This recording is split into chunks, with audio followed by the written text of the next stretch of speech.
pra-listing, pra-launching.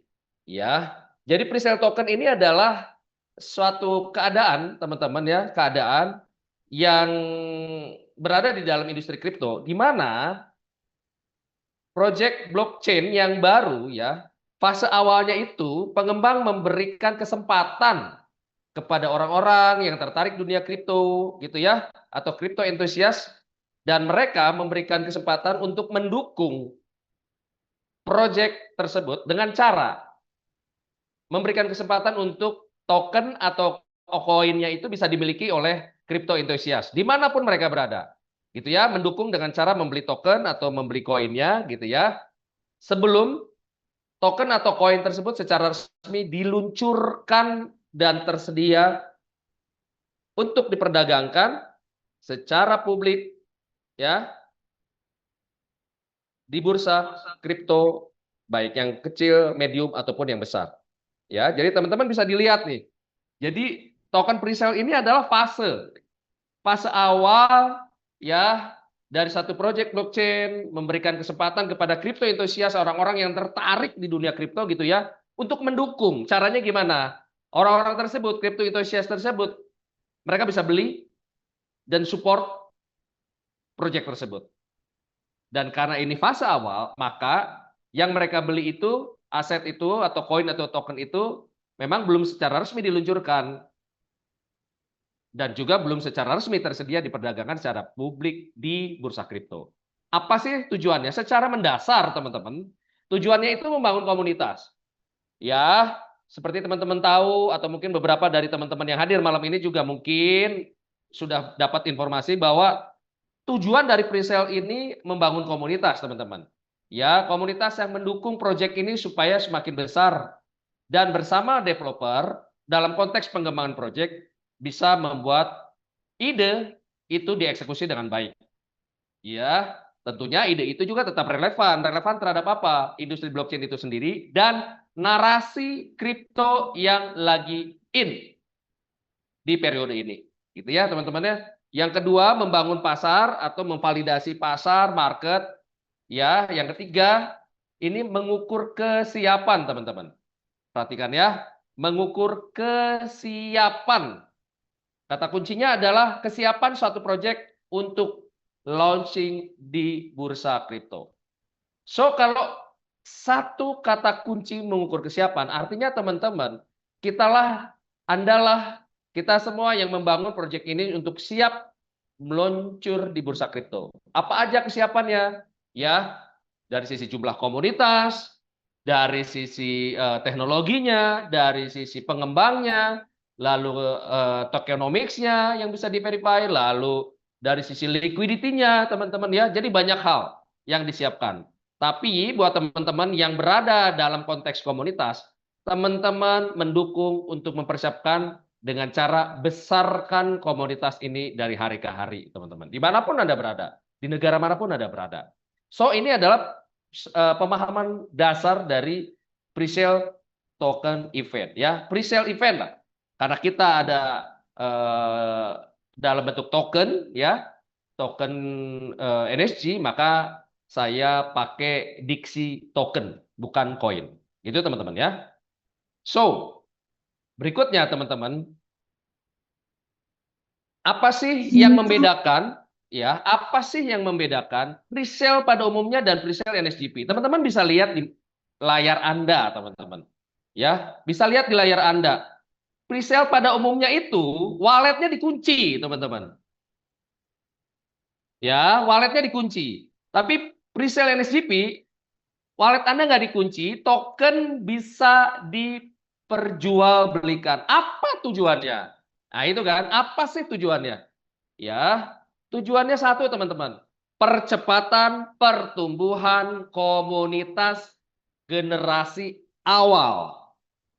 Ya, karena sering ditemui presale-presale pada umumnya karena walletnya dikunci, komunitas berat pertumbuhannya sehingga proyek itu dari sisi tingkat pertumbuhan komunitas tidak sesuai dengan rencana, akhirnya tidak relevan dengan persiapan untuk launching.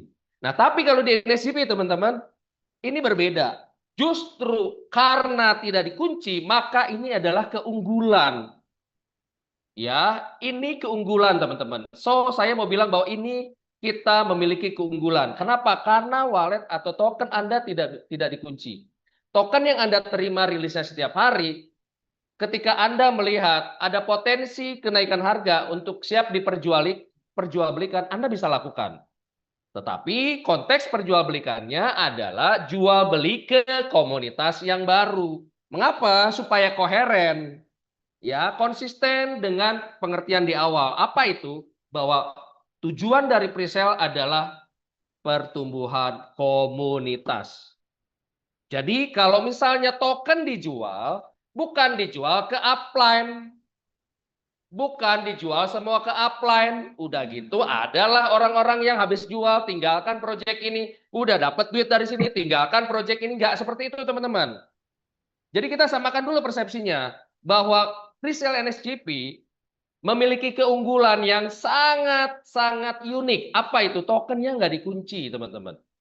Ya, jadi kita semua yang hadir malam ini, dan teman-teman yang tidak hadir malam ini, saya mohon teman-teman bisa share leverage pengetahuan ini kepada mereka semua yang tidak hadir, bahwa presale NSGP token yang nggak dikunci adalah keunggulan. Keunggulan itu dalam konteks kita memiliki kesempatan untuk membantu percepatan jumlah komunitas, sehingga orang-orang yang baru, orang-orang yang kita kenalkan proyek ini, sehingga mereka tertarik untuk mendukung proyek ini, mereka bisa langsung lihat bahwa token yang dihasilkan bisa diperjualbelikan. Akhirnya mereka melihat bahwa token ini bernilai. Gitu teman-teman. Ya, jadi karena ini makanya harusnya tingkat pertumbuhan kita harusnya bisa jauh lebih besar. Jauh lebih cepat. Mengapa jauh lebih cepat? Karena kita narasinya sudah lengkap. Kita sudah ada yang namanya persiapan listing. So, sekali lagi saya ulang teman-teman, perbedaan presale pada umumnya dan presale NSGP adalah pada umumnya sering saya temui itu aset dikunci, walletnya dikunci. Kalau NSGP tidak dikunci teman-teman. Ya, tujuannya apa? Percepatan pertumbuhan. Apa relasinya? Percepatan pertumbuhan itu ketika member sudah mulai mendapatkan rilis tokennya setiap hari, dalam periode mereka menjelaskan proyek ini kepada banyak orang, mereka bisa menjual token mereka ke komunitas yang baru. Sehingga pengertian dasar menjual token itu hanya kepada komunitas yang baru. Mengapa? Karena inti dari presale itu adalah pertumbuhan komunitas. Jadi bukan jual hanya untuk mendapatkan keuntungan, and then check out, and then keluar dari komunitas, and then kabur gitu ya. Nggak begitu teman-teman.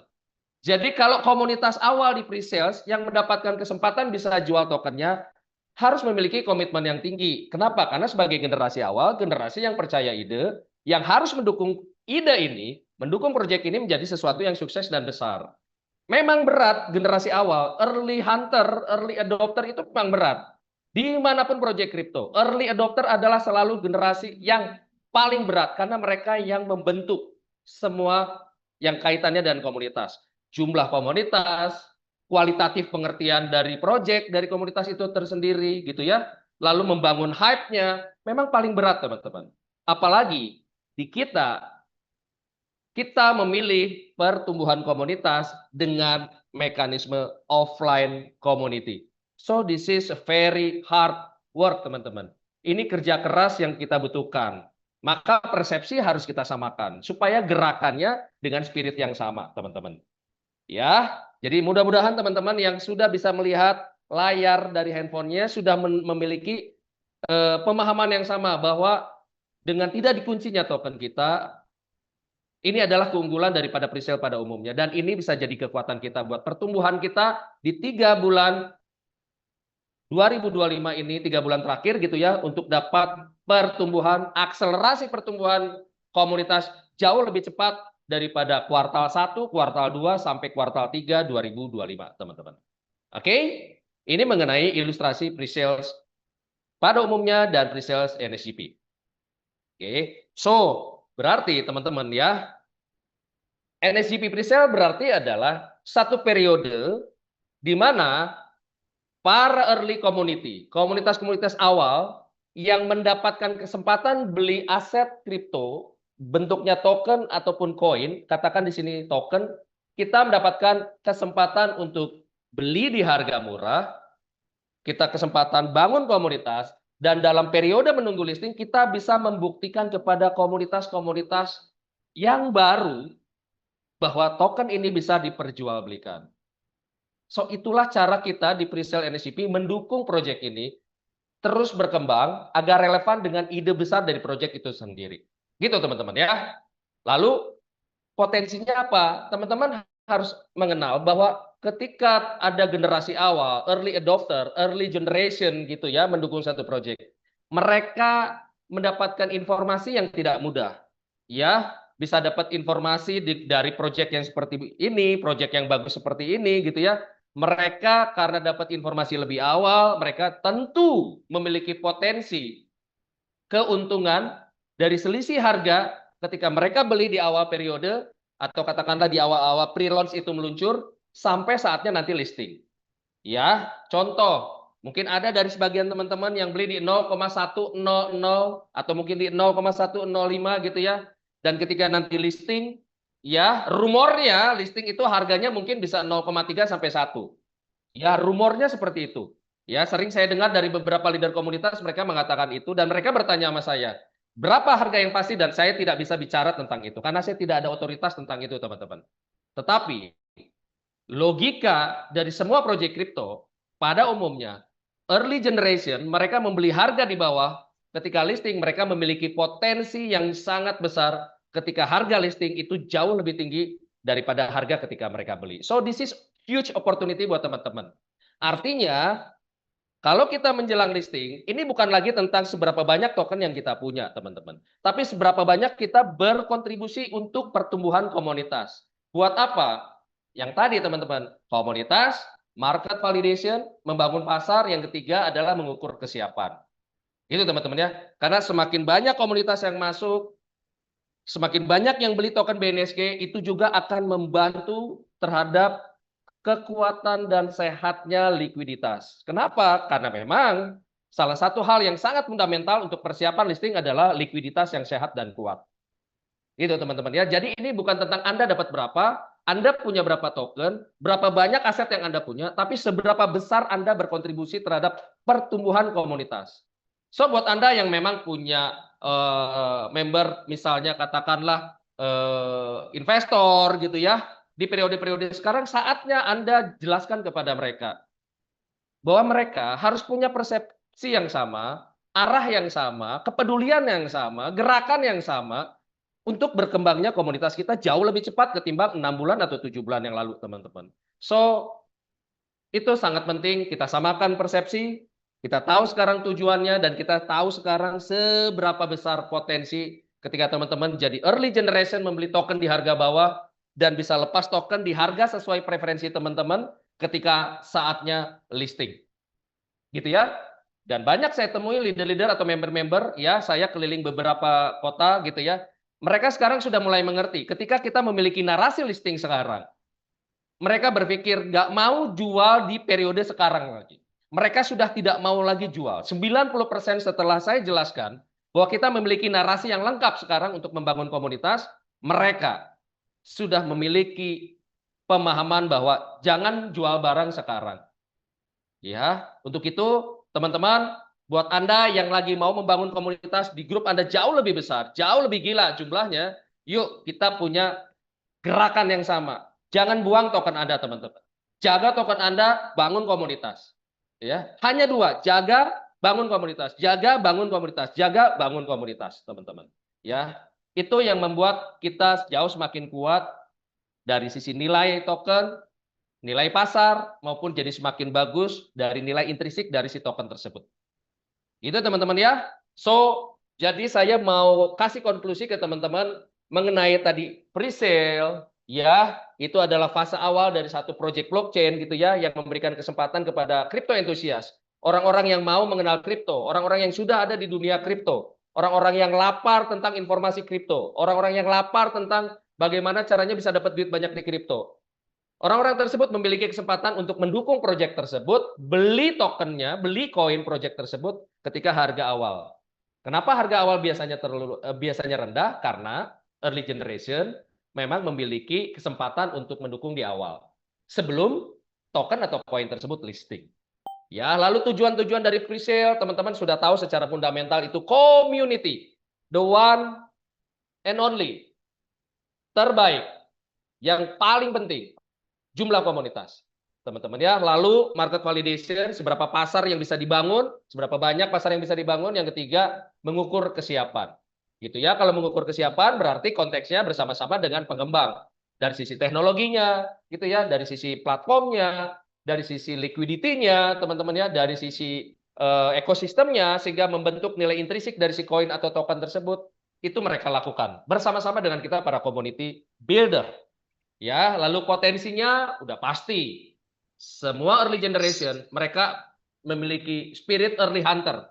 Mendukung project di awal, beli harga di bawah, dan mereka bisa lepas di harga pada saat listing sesuai preferensi mereka masing-masing. Itu teman-teman ya. Jadi ini pemahaman yang sangat mendasar ya. Kita mau ini kita samakan persepsinya di semua leader, di semua teman-teman Avenger berikut kedalamannya.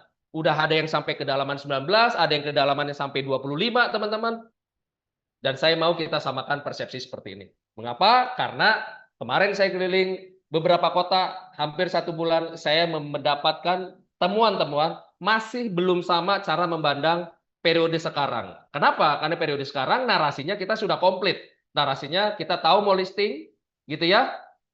Dan kita tahu dengan sekarang mau listing, maka orang sekarang harus memiliki cara yang jauh lebih baik, yaitu jaga barang, jangan jual ke atas, karena ke atas itu prinsipnya bukan jual, tapi titip jual, gitu ya. Dan bangun komunitas jauh lebih besar, jauh lebih cepat akselerasinya ketimbang 7 bulan pertama. Oke, teman-teman. Dan berikutnya saya update teman-teman mengenai jumlah komunitas. Ya, jumlah komunitas yang saya harus update ke teman-teman adalah luar biasa teman-teman. Per minggu lalu kita sudah hit 51.000 account ya, user account di New Society Governance Platform. Ya, dan salah satu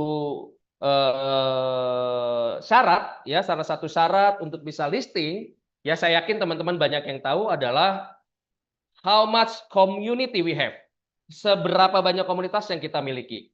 Biasanya itu menjadi hal yang sangat fundamental dari satu crypto exchanger, ya bursa kripto, untuk para pengembang project dimanapun ketika mereka mau listing.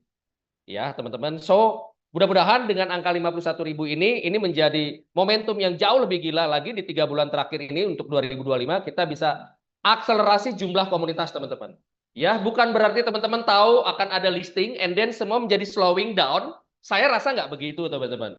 Ketika kita punya narasi yang jauh lebih bold, jauh lebih komplit, harusnya akselerasi itu jauh lebih gila. Kenapa? Karena narasinya lengkap. Kita tahu kita akan listing. Gitu ya. Jadi semoga ini jadi acuan penting buat kita untuk kita bisa hit community numbers jauh lebih dahsyat. Mungkin bisa 100.000 di Desember ataupun 150.000 atau 200.000. Dan ini semua 51.000 ini semua hasil kerja keras kita bersama teman-teman. Semua ada untuk berkontribusi. Tapi ini belumlah cukup dan ini baru mulai. Saya rasa kita harus jauh berkontribusi, jauh lebih keras, jauh lebih cepat teman-teman.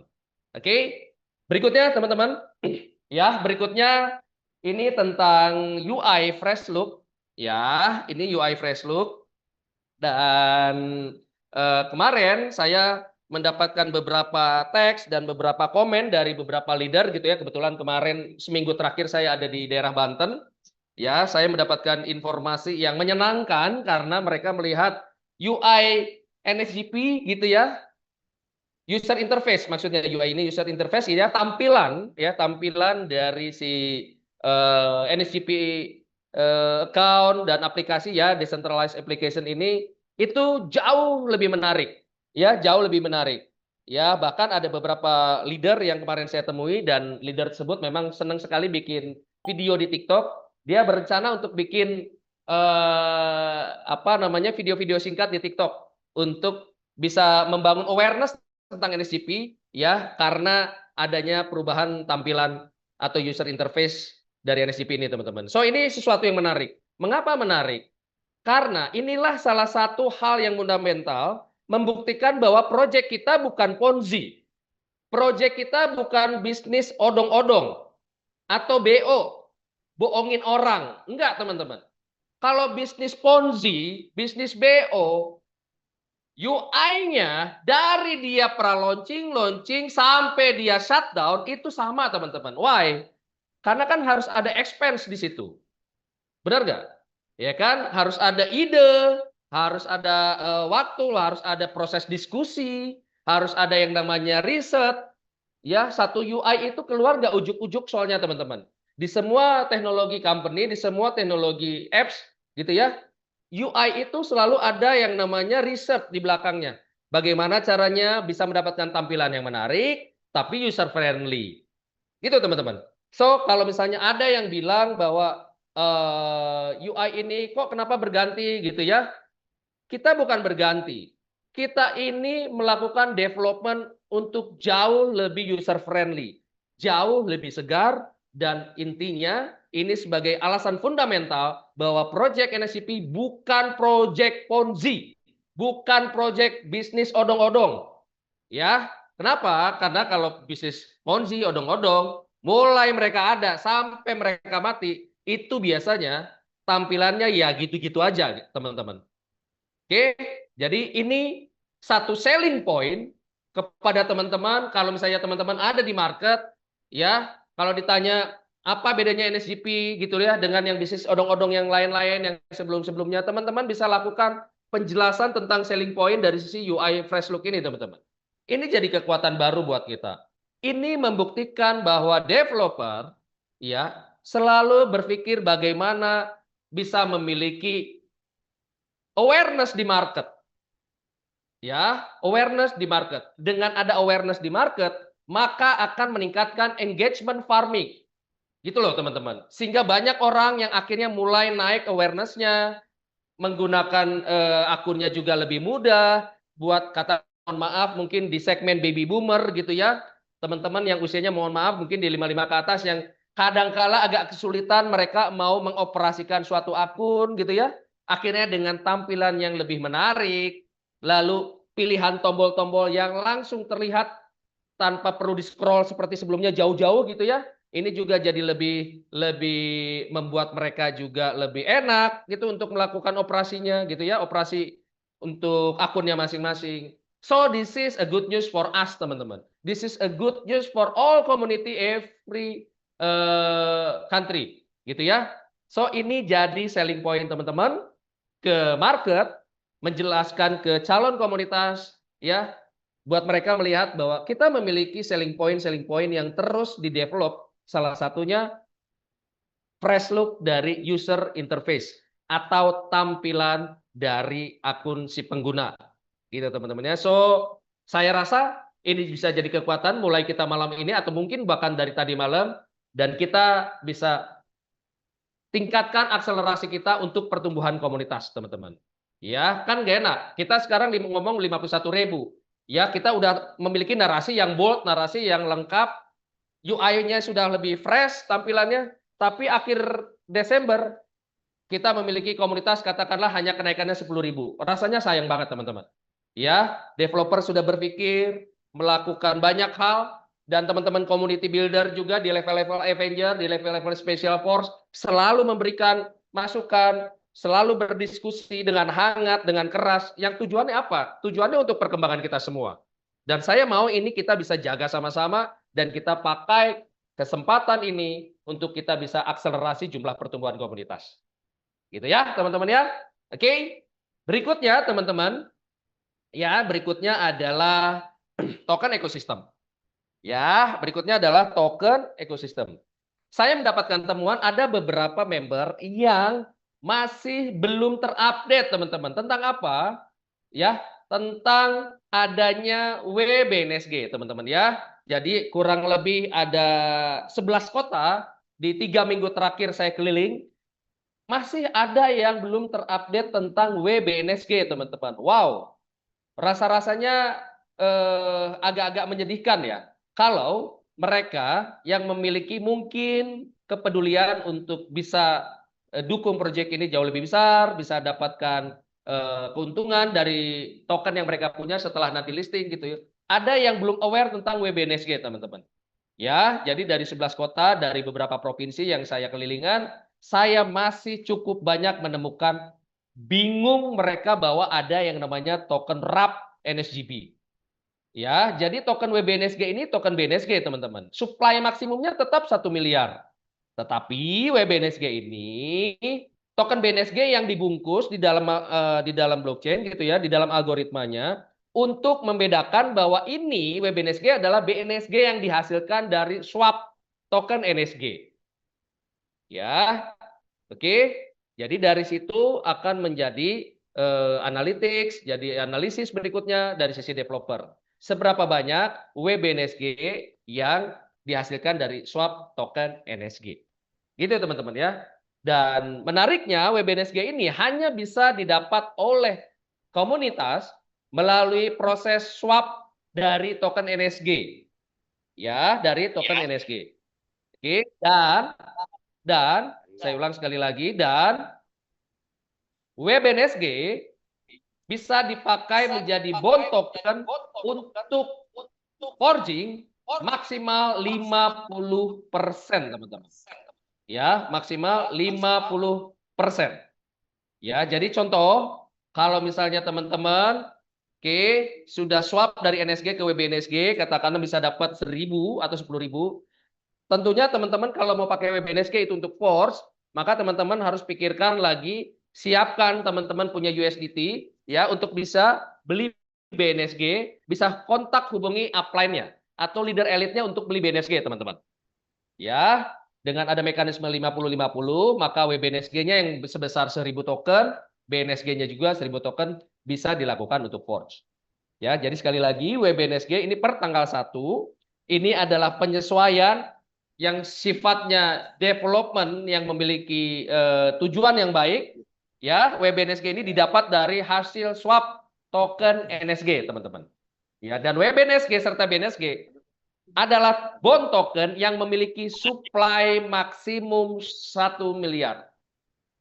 Oke, jadi ini yang misalnya, ini hal yang misalnya kita harus pahami, dan teman-teman, jika teman-teman nanti bertemu tim-tim di market, ya teman-teman bisa jelaskan tentang hal tersebut. Oke, ya jadi saya pastikan sekali lagi, WBNSG adalah bond NSG token yang didapatkan dari hasil swap dari NSG token. WBNSG hanya bisa dijual ke komunitas, ke bawah, teman-teman. Ya, makanya WBNSG ini orientasinya adalah salah satu cara Anda membuktikan bahwa token bernilai. NSG bisa diswap jadi WBNSG, WBNSG itu dijual ke komunitas yang baru. Karena sering saya temui komunitas yang baru itu selalu bertanya, apakah di dalam proses perjalanan mereka mendapatkan rilis token hari-hari, token bisa dijual? Saya jawab dengan tegas, yes. Ya, NSG diswap dulu menjadi WBNSG, WBNSG yang bisa dikirim ke komunitas yang baru yang sudah beli token ke Anda, yang sudah bikin akun, dan mereka bisa melihat bahwa WBNSG itu memiliki value atau memiliki nilai. Itu teman-teman ya. Jadi ini token ekosistem NSGP mengenai WBNSG dan BNSG memiliki relasi terhadap perbedaan pre-sales antara pre-sales pada umumnya sama pre-sales di NSGP. NSGP pre-sales token yang nggak dikunci, maka tokennya juga bisa dipakai untuk diperjualbelikan, dan konteks perjualbelikan dalam upaya untuk membangun jumlah komunitas makin banyak. Maka WBNSG yang Anda dapatkan itu hanya bisa dijual ke komunitas yang baru. Mengapa komunitas yang baru, Pak Dev? Ya iya, namanya komunitas awal, early community, early adopter, semua. Anda mau investor, Anda mau penggerak, Anda memiliki tanggung jawab yang sama bahwa kita semua harus mendukung pertumbuhan dan harus memiliki akselerasi yang jauh lebih cepat untuk pertumbuhan jumlah komunitas. That's the point, teman-teman. Oke? Ya, jadi jangan sampai salah persepsi Ya, token bisa diperjualbelikan hanya untuk keuntungan sesaat, keuntungan sementara, lalu tinggalin proyek ini. Enggak seperti itu, teman-teman. Di NSGP, semua orang, semua komunitas, siapapun Elite Avenger-nya, semua harus memiliki prinsip yang sama. Yaitu apa? Jaga momentum ini, bangun komunitas. Jadi bukan memanfaatkan keadaan. Jual, beli, tinggalkan. Jual, beli, tinggalkan. Enggak seperti itu, teman-teman. Kita ini pre-sale project beneran. Bukan project odong-odong atau Ponzi atau BO. So, mentalitas yang kita harus terapkan bukanlah mentalitas BO. Short term mereka masuk 2 bulan tinggalkan. Short term mereka masuk 3 bulan tinggalkan. Enggak seperti itu, teman-teman. Ya, jadi please teman-teman, ingatkan lagi teman-teman membernya, ingatkan lagi komunitasnya, cara kita berada di pre-sales NSGP itu bukanlah cara pemain-pemain BO. Semua dimulai dari mentalitas, akhirnya memiliki spirit yang benar, sehingga gerakannya juga jadi benar. Gitu ya, teman-teman ya. Oke, berikutnya adalah tentang Binance Report. Teman-teman ya, Binance Report. Mudah-mudahan teman-teman semua yang hadir malam ini sudah mendapatkan distribusi informasi yang dikirimkan oleh Bro Lukman tentang Binance Report. Berikut juga dua lampiran ya, dan juga ada link Binance-nya, sehingga teman-teman yang penasaran untuk bisa melihat secara lebih kompleks, lebih komplit gitu ya, bisa ngeklik link Binance tersebut dan teman-teman bisa baca sendiri ya. Tetapi dari informasi yang beredar yang sudah terdistribusi mulai hari ini ya, dilakukan oleh Bro Lukman, teman-teman bisa baca gitu ya, teman-teman bisa baca ya bahwa NSGP ya sudah dalam posisi, sudah dalam konteks untuk mendrive untuk persiapan listing gitu ya. Dan seperti ini bisa jadi selling point buat teman-teman ke komunitas yang baru, teman-teman. Ya, ini jadi kekuatan tambahan lagi buat kita cerita, buat kita presentasi, buat kita convince orang-orang baru bahwa kita ini proyeknya terus memiliki langkah-langkah yang semakin bagus, memiliki development yang terencana supaya relevan dengan ide besar yang mau dieksekusi oleh developer. Gitu, teman-teman. Jadi teman-teman bisa sebarkan ini, jelaskan, dan tentunya dua attachment ini yang saya tampilkan ke Anda ini dalam bentuk bahasa Inggris ya, dan Anda mungkin bisa berikan kepada mereka dalam bentuk bahasa Indonesianya. Itu teman-teman ya. Tunjukkan ke mereka semua perkembangan, baik user interface-nya yang berubah menjadi lebih fresh gitu ya, narasinya juga sudah semakin komplit, benar nggak? Lalu ada Binance Report ya, bayangkan ya, kita sudah mulai ada di di Binance dalam konteks memberikan informasi dan tujuannya apa, serta apa sih benefit manfaatnya adanya Binance Report ini, teman-teman. Yang pertama, yang paling sangat penting, peningkatan kredibilitas project, teman-teman. Ya, dengan banyak orang yang mungkin banyak kalian temui, teman-teman, orang-orang tersebut sudah mengerti kripto, gitu ya.